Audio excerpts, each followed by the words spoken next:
Hi, welcome. My name is Monica Vera Tirado, and I have the pleasure of serving as the State Director of Special Education here in Florida, or Bureau Chief of the Bureau of Exceptional Education and Student Services.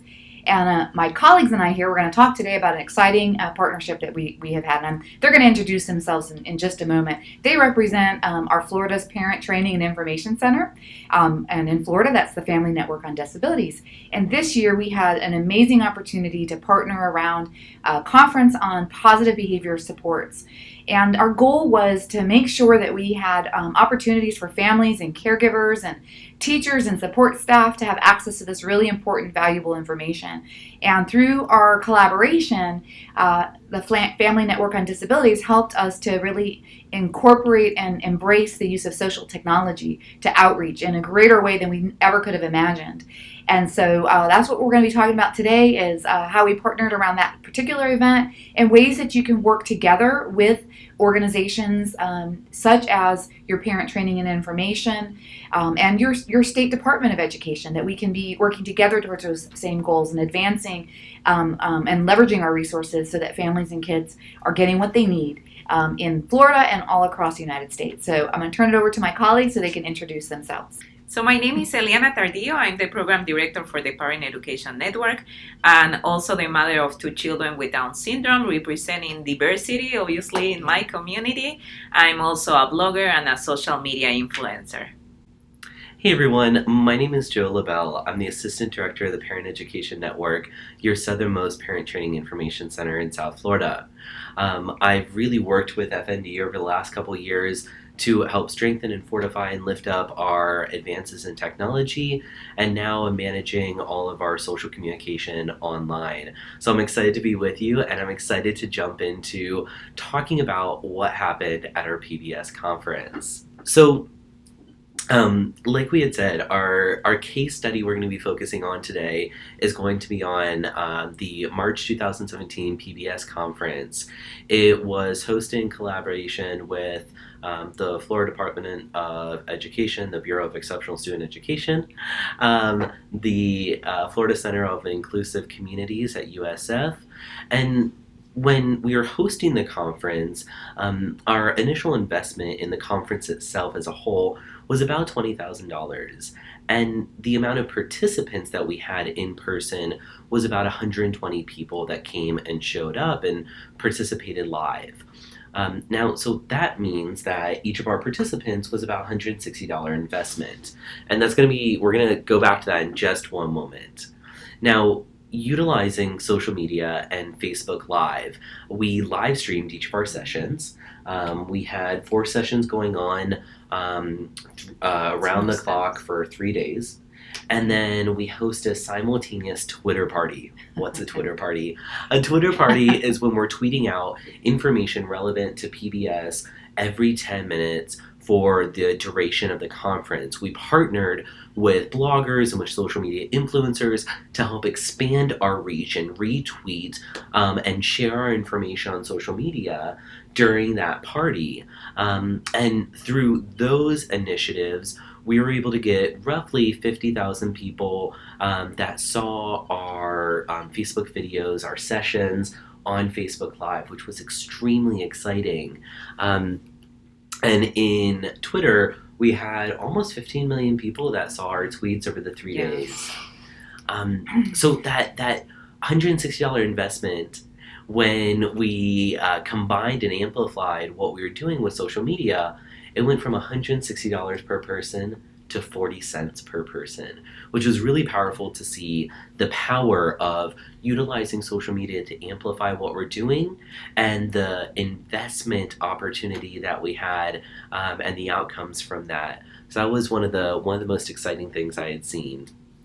Now, one of our strongest partners in the conference, and we could not have done this without him, is Don Kincaid he's the director of the Florida Center on Inclusive Communities at USF.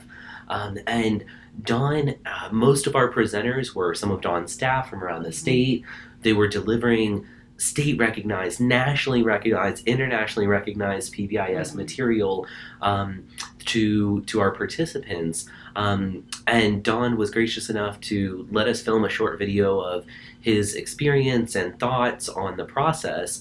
So you'll be able to see that link down below. If you click on that, you'll be able to go right to his video. So the most important part about doing this was to create accessibility.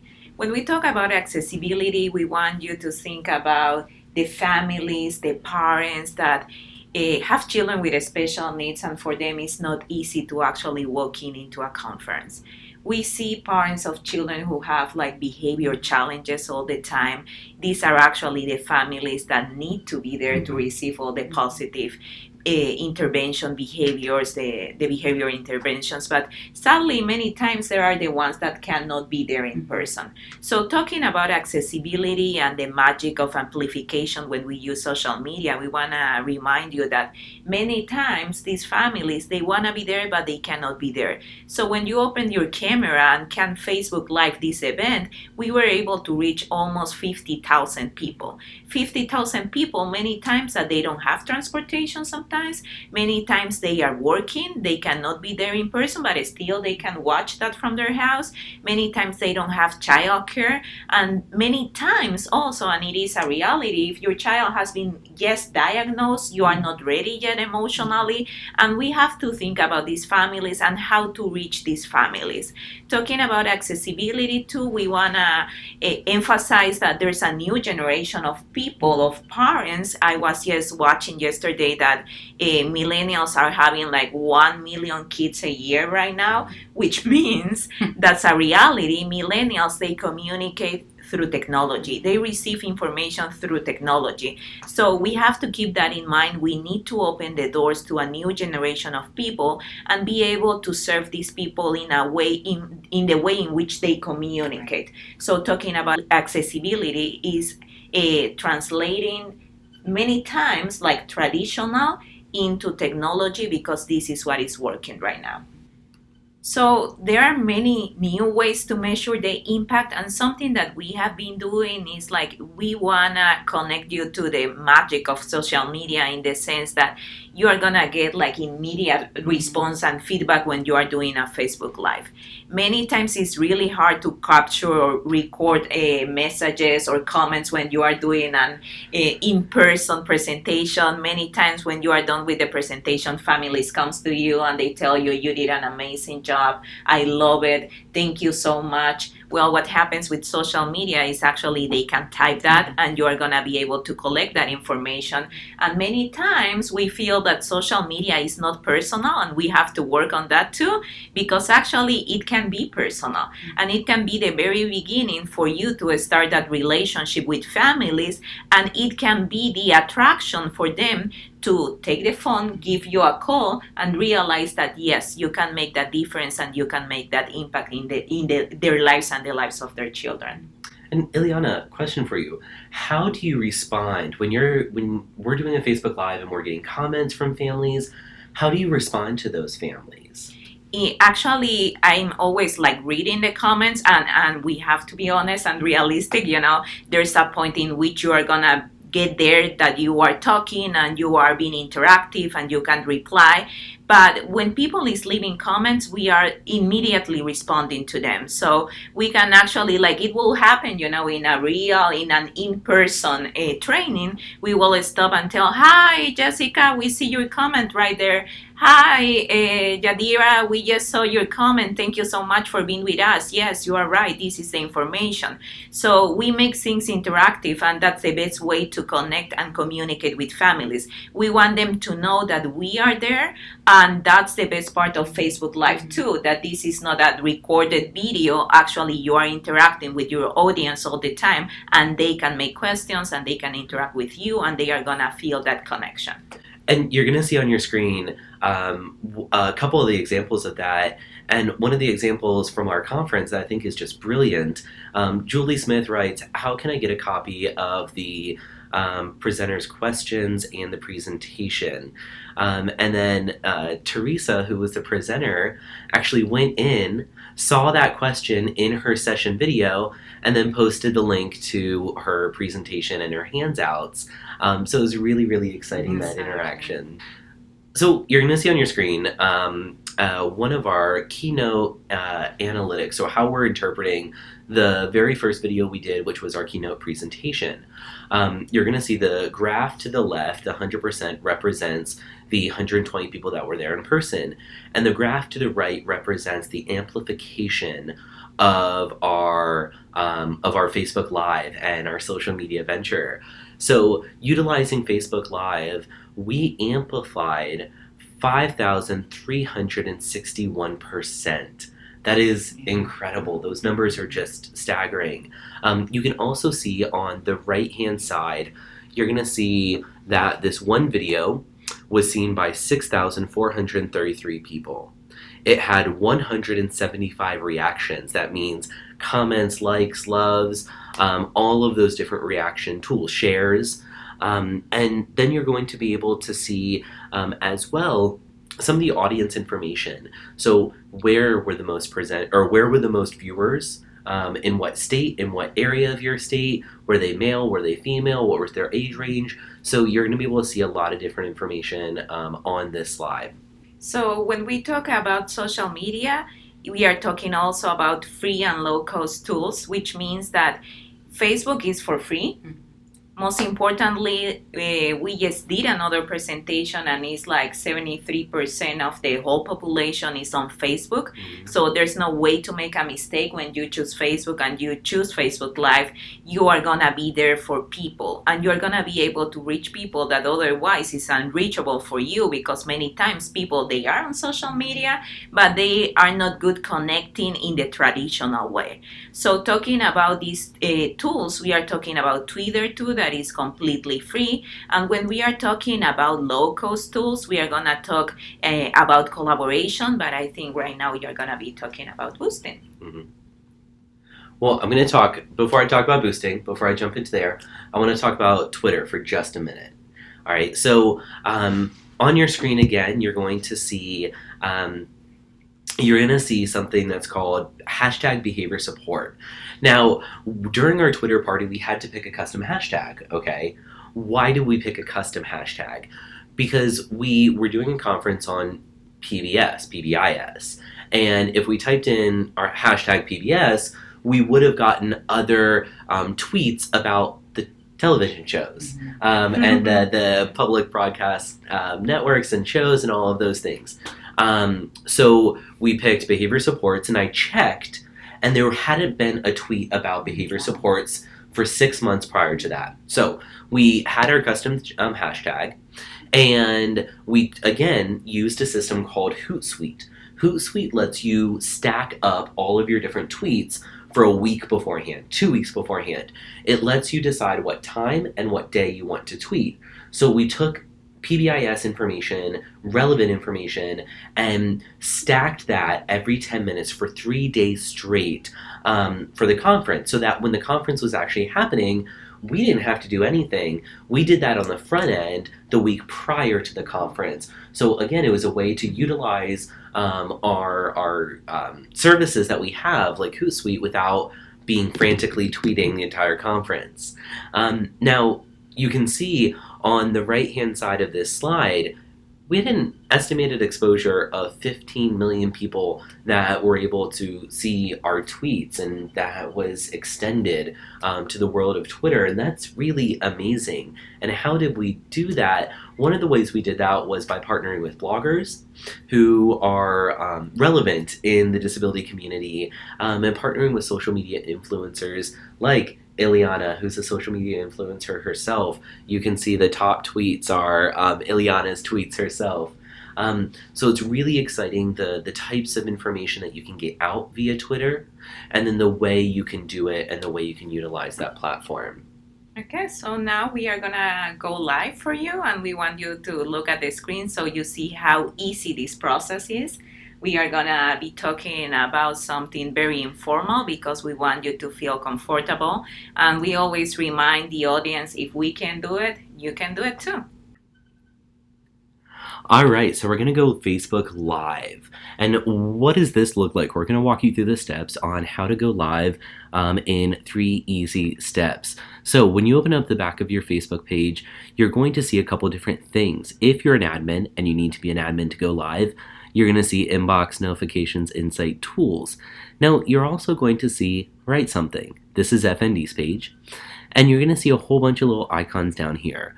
You want to look for the start a live video. Now, something that might happen is you don't see it up here necessarily. Look for the see all. Again, if you don't see start a live video up here, look for see all. Sometimes it's hidden, sneaky. Here we go. We're going to click on start a live video. Hey everyone again. Hi. You want to make sure that you check in, tag your location, and have something written out and engaging. So I already wrote something out. And we are excited to be partnering for the presentation for the OSEP Symposium 2017. That's all you have to do is fill that in and then hit go live.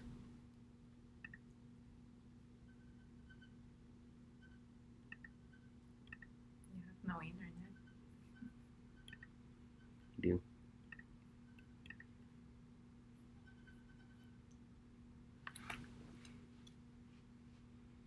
Hey everyone, my name is Joe LaBelle. I'm the Assistant Director of the Parent Education Network, and we're so excited to be partnering with Monica today to be working on a presentation for an OSEP Symposium that's coming up in a couple short weeks. And I'm Monica Vera-Torado. I'm the State Director of Special Education here in Florida.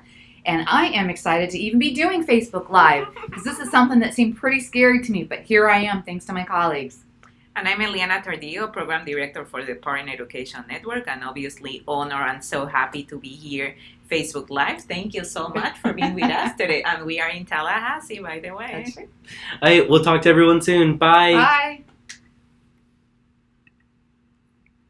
Ending video, and then it's going to ask you, do you want to publish it? Yes, Sure, done. why not? That's really going. That is absolutely going. That is, yeah. And awesome. it becomes evergreen. So as soon as you're done recording, it's going to save for all your families. So one of the awesome things about Florida is that we are just a very, very diverse state, from our geographics, but also to our ethnicity, culture, language. And so we really need to ensure that the way that we're reaching out to families and other stakeholders is a way that's going to meet people where they are and understand their unique needs. And so, for example, in Florida, we have over 300 languages that are spoken in our schools. And we have everything from large urban cities to very, very remote rural areas that are really isolated in some cases.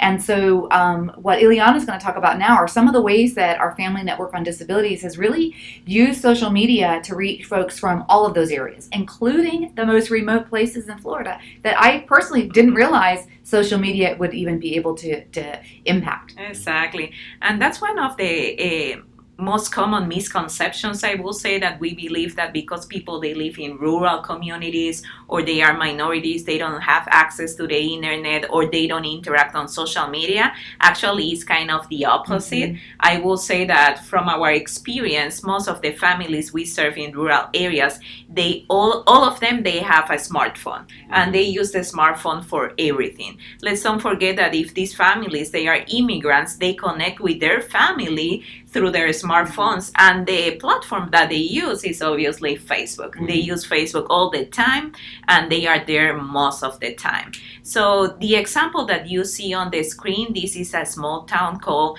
Immokalee. Immokalee is like a migrant and rural community. We went there to do a training for parents of children with autism. It was a rainy day. We were like, no one is gonna show. Finally, we had 3 families out of 14 that registered for the training. So we were thinking with Joe, how can we do this, so we can give the other families the opportunity. So we took our camera practically out of our pocket, set the camera, and we started doing Facebook Live. Something important is that Anastasia, that is the person that you see in this video, is the mom of a child with autism. She is a leader in the community. Actually, that's why she showed, because she wanted to be there. So we invited Anastasia to use her voice, because as much as we know that communities want to hear from us and get the information, obviously we know that they are going to receive the information in a positive way coming from a leader. So we started interacting with Anastasia. It was amazing. It is always amazing and empowering and inspiring to hear the voice of a family talking about their needs, what changes they want to see in the community. And in this case, Anastasia was so grateful that she kept saying, I cannot believe you're here. You got here and it's raining,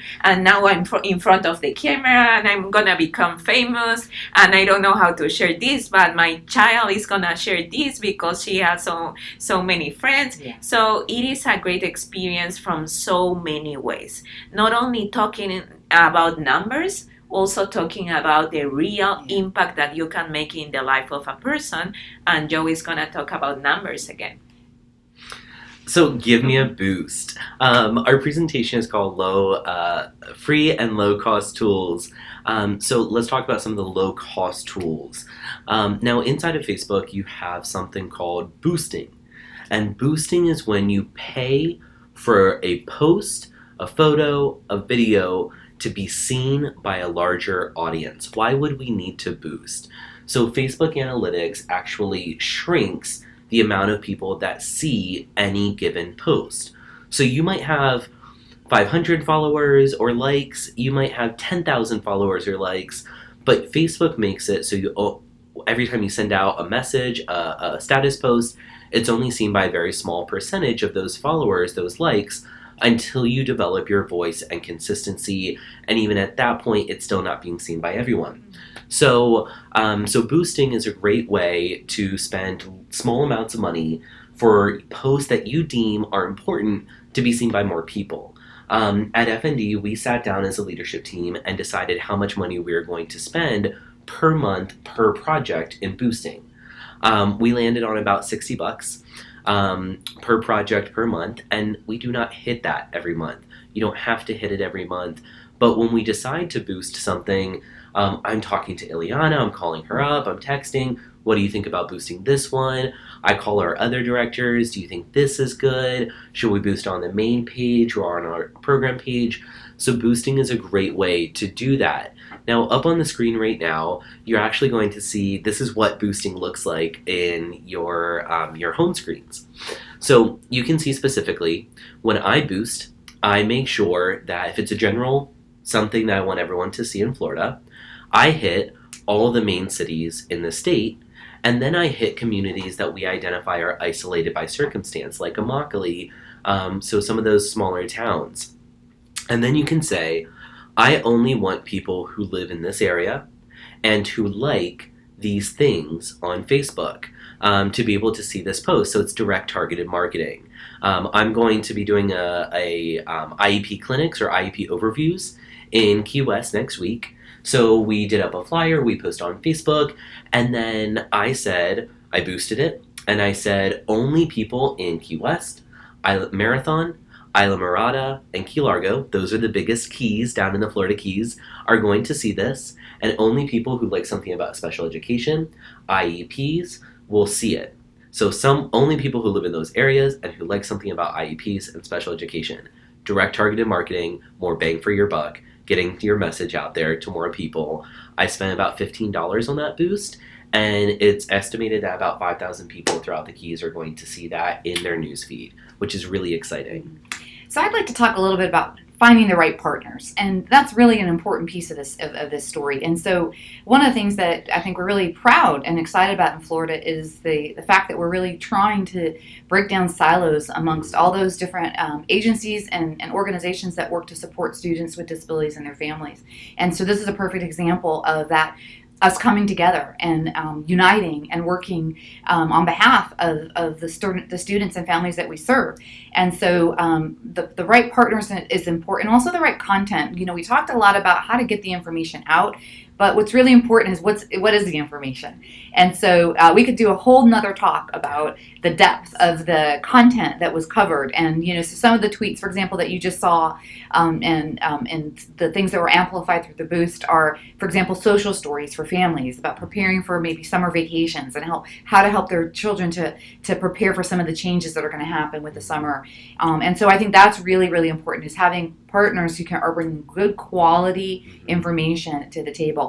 Also, that heart, that passion, that mission for that work is critical. And I think if with this audience, there may be other parent training information centers, other state leaders of special education, and I would really encourage you, if you haven't started this type of relationship, I would encourage you to do so.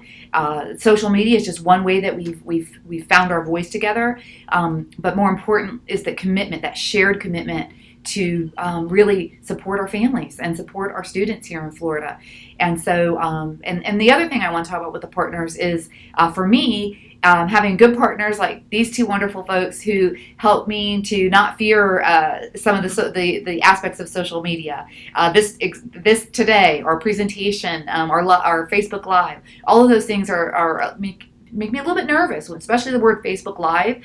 When that word first was approached, I was like, no, I'm never going to do Facebook Live. Sounds really scary.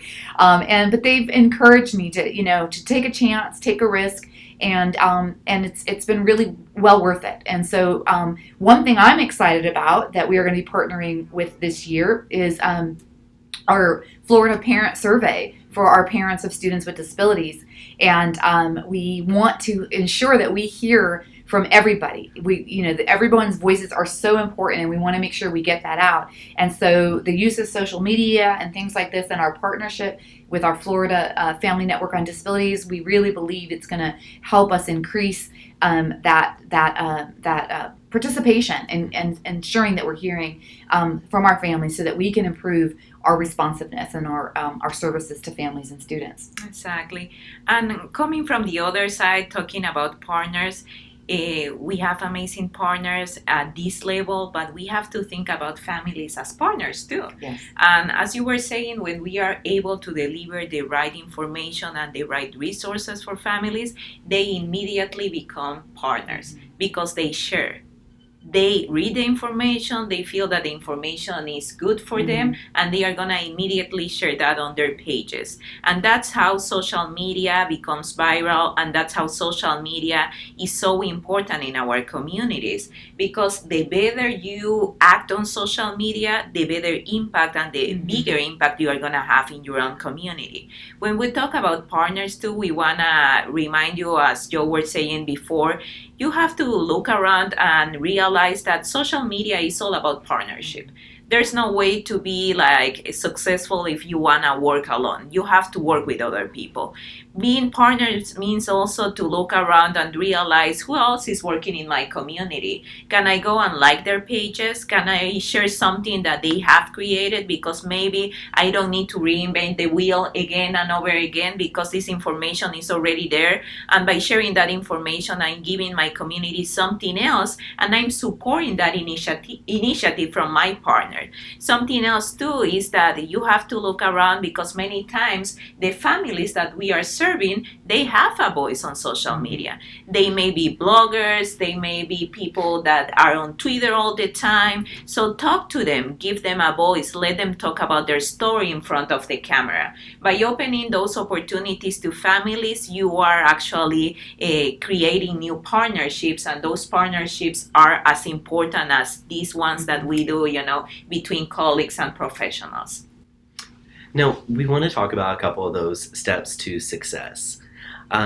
So the conference goal and your target reach. So to host a conference like we did for PBIS, you want to have those ideas as you're having some of your very first meetings about, we want to host this conference, we want to host this whole live day.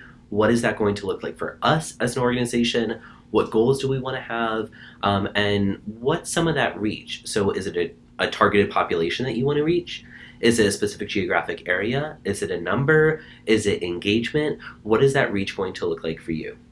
Exactly. And let's don't forget something. Actually, I was supposed to be talking about this, but we have to remember the important piece of diversity in the sense that you have to use the voices of those who speak the native language of the families that you are serving. So part of the steps to succeed is also to remember that in order to reach a community, they need to feel represented. So use the voice of your staff, the ones who speak Spanish, who speak Creole, who speak one of those 300 languages, and be sure that the other side, that the families we serve, they feel represented. It's important that you understand too that in order to be successful, as you were saying, you have to have a plan. And the plan means that you need to be consistent. In this case, we're talking about this specific study about PBS, but talking in general about social media, this has to be part of your marketing and outreach plan. You have to work on this, and everyone needs to come together with great ideas, with innovation, being creative, being open-minded, and again, using your voice in an honest and empowering way so you can keep attracting families to you and translating that online communication or interaction in traditional communication so you can get to talk to families and give them what they need. Now, another step to success is identifying your social media expert in your organization. Many times we see nonprofits that will have their secretary be the one that's posting on Facebook all day, or social networking, or Twitter, Instagram, all those things, because we feel that maybe he or she has more time than anyone else.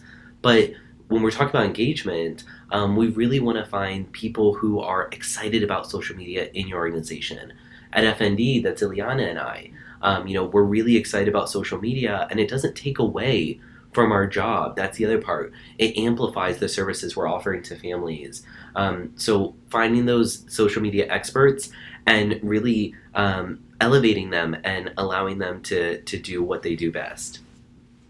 And I will say that in our case, something that we have done is that we have created this environment of social media. Now everyone is breathing social media in our organization, and we just started.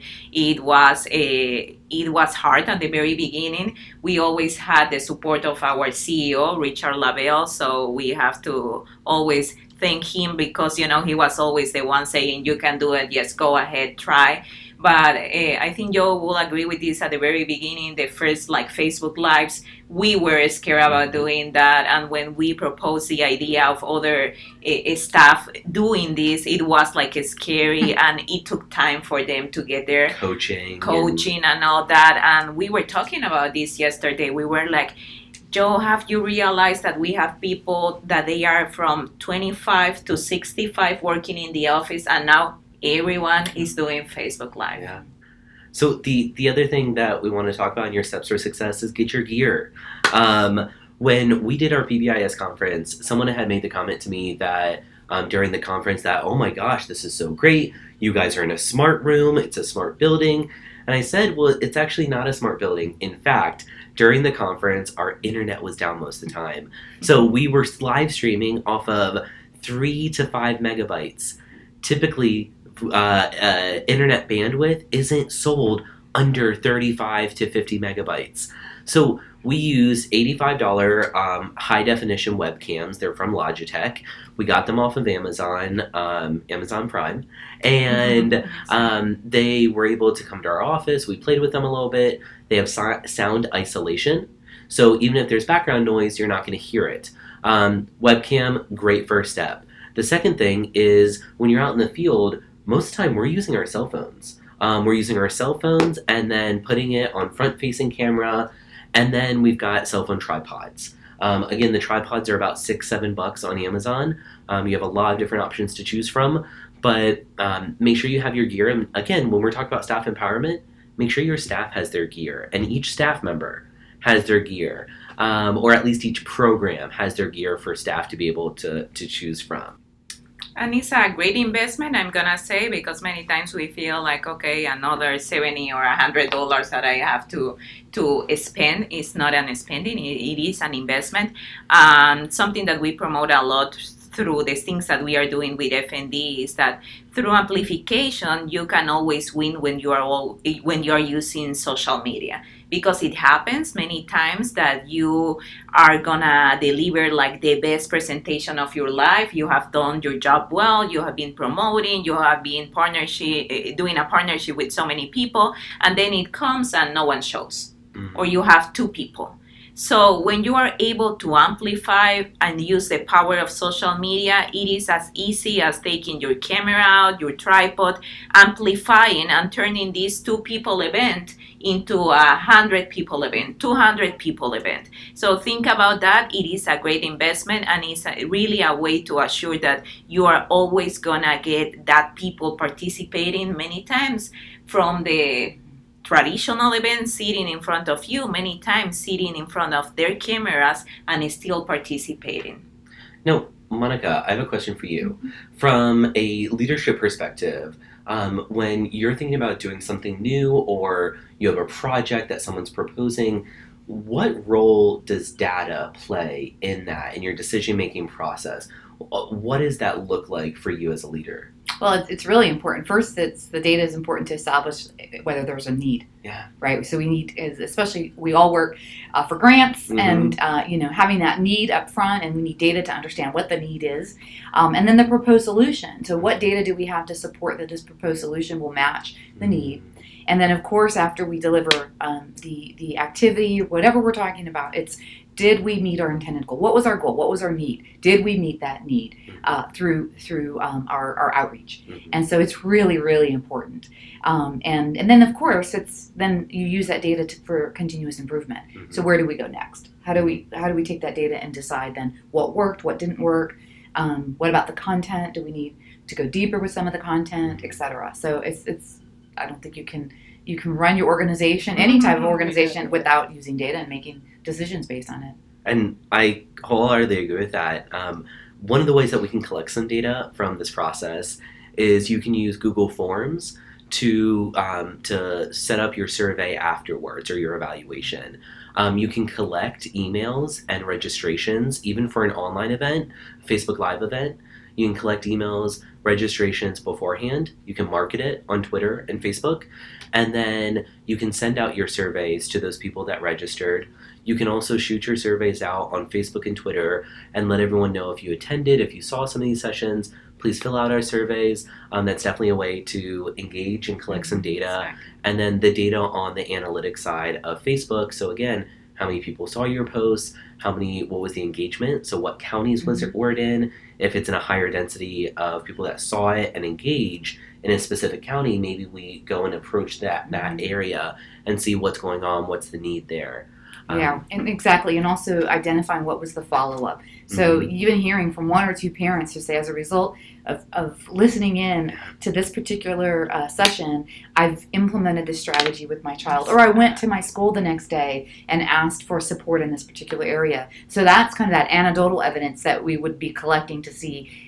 So not only were they engaged, they were participating, but did they walk away with something that was practical and they could use immediately to improve their children's education. And many times it is like, I didn't know I can do that. I didn't know I have that voice. I didn't know I can go and ask for more. So that is amazing. And that's actually, when we were talking earlier about that soft data or the new ways to collect data, one of our videos one of our Facebook Lives we were doing last month, one of the comments was, thank you so much, I just put in written notice or written request for evaluation. And it was really cool to see that outcome-driven results, which is what we're all striving for. It's no longer just compliance, but outcome-driven results. And talking again back to diversity, yesterday there was this new message in our page from someone who speaks Spanish that is saying like, thank you so much for providing this information in Spanish, because otherwise I will not be able to access this information and be able to do what I'm doing for my family. So that is so important, and it makes us realize the impact of the things that we are doing. So it is inspiring, it is motivating, and it can be used also as a way to help your staff realize their impact and that everything that they are doing, they are making a difference. I'd like, if you all could talk about that, I think is a really cool example. in Broward County, where I believe you're partnering with their district advisory council to broadcast their meetings, and maybe talk a little bit about that. I think that's really neat. Yeah, definitely. So in South Florida right now, we have 2 initiatives with Lee County and Broward County, and both of them have what's referred to as an EOC Advisory Committee. And what this is where the district and the parents get together to talk about what's happening in the world of EOC. This happens sometimes monthly. In other areas, it's quarterly. So in Broward County this last year, I've been able to go and I take my cell phone and my $5 tripod and I set up my camera and I'm able to broadcast from our FND Facebook page the entire meeting. And typically there's anywhere from 20 to 40 parents there out of tens of thousands of parents. It's a very large school district. It's the 7th largest in the country. Yeah. So we were able to amplify, again, the reach of information. And the district is amazing in Broward in the way that they reach out to families and the information that they give. So it goes from 40 people to typically 3,500 people or 5,000 people that get to see this video. And people are commenting, asking questions in real time, and I can help moderate that by using our Facebook Live. So it's really, really a exciting thing. And talk about how we started up with Lee County. Exactly. With Lee County, it was like we show and we were like, we would like to live stream because these are the benefits. You're only getting like 15 people. Many people will benefit out of this. And again, they think about accessibility. Many families, they want to be there. Yeah. They want to talk. They want to hear about what is happening in the EOC advisory, but they cannot be there.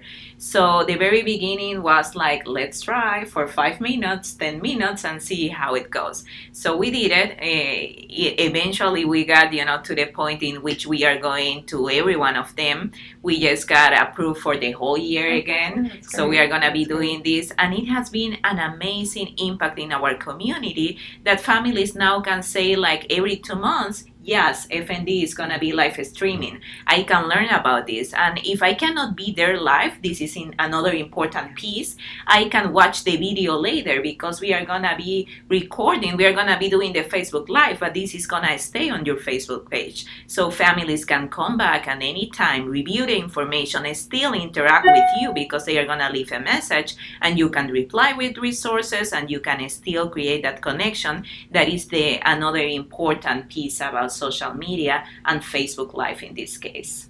And that was one of the cool things about the reviewing the data is as the meeting went on, I was able to stop the video, review the data in real time of how many people saw it, and then give that information to the EOC director who was at that meeting and let them see impact and excitement. And then immediately that was an invitation back, which was really exciting. And I think I just want to maybe close this piece up, but I think it speaks to some of the points that y'all brought up about, first of all, it's partnership from the organization, the district, but more importantly, engaging those families and empowering them. But it also speaks to the transparency and being real. So, so this district hosting this and broadcasting it out, so it's transparent. We want everybody to know what's going on. This isn't just a select handful of parents that we've invited. We want all of our families to know. And so, those are things that really shift the culture and community to one of partnership and trust. It begins to build that atmosphere of trust when you're transparent and open. So I think that's a real good example of ways that we can collaborate and really make that difference. And even, to handle the stress or the tension that sometimes happens, in these kind of meetings, talking about transparency, this is an open meeting in which you're going to go and be able to communicate, and it's not, again, about, like showing and creating, like a stress, because this is open. Yeah. There's nothing to be scared about. We can talk, we can communicate, we can put all the things that we preach in action, that is, communicating effectively. And yes, there are going to be some rough times, probably, because, this is real. This is happening live. And this is going to be as well a great opportunity to learn how to communicate well and how to handle these situations in the best possible manner. So, we want to end with last couple tips. First, be human. We've talked about this a few times, but people can have access to information. People do have access to information. What people want to see is you. They want to see each of us, and they want to see our stories, and they want to know why we're doing what we're doing, how we're helping, how we're impacting, and what our stories are as well, as part of the disability community. So be human. Next one is you, promote collaboration. Well, of course, as I've been saying, it's, we're all in this together, and by collaborating, we really, first of all, there's much more wisdom when we all come to the table, and it's also energizing. This can be really, really hard work. Education, just in general, parenting just in general, and then when you add in maybe more complex conditions and environments, and the challenges with supporting students with disabilities, on top of just all the regular challenges of being a parent, right, and having a job, being a single parent, and so by collaborating, we can support each other. We can bring energy, we can come alongside each other, hold hands through the journey, and have fun with it. Exactly. Take it easy, important, and always think that if you are not ready to reply immediately, you can always hold your answer and actually reply by email, or you can send a message. And the most important piece is that you have to be sure that you are doing a great job. You have to feel comfortable. So it takes time, it takes consistency, and it takes a lot of dedication and knowledge, obviously, to be in front of the camera. You actually want to be there in that point in which you feel that everyone is asking questions because it is exciting.